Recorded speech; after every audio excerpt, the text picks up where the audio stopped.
পৃথিবীতে সবচাইতে শ্রেষ্ঠতম দোয়ার স্থান হলো মা বাবা। ওই মা বাবা যদি হাত পাতে আরশ পর্যন্ত পৌঁছে যায়, ওই মা বাবা যদি বদদুয়া করে, পৃথিবীর সব তীর সব টার্গেট মিস হতে পারে, কিন্তু মা বাবার বদদুয়া কখনো মিস হয় না, কখনো মিস হয় না।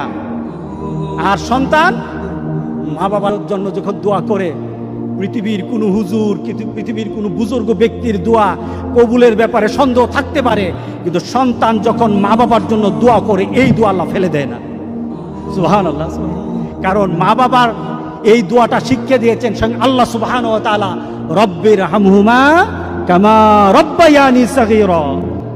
আপনি কবরে থাকবেন, আপনি প্রত্যেক নামাজে আপনার সন্তান দোয়া করবে আপনার জন্য, রব্বির হামহুমা কামা রব্বায়ানি সাগীরা। পড়েন, মা বাবার জন্য দোয়া করেন প্রতি নামাজে বলেন মা বাবার জন্য, রব্বির হামহুমা কামা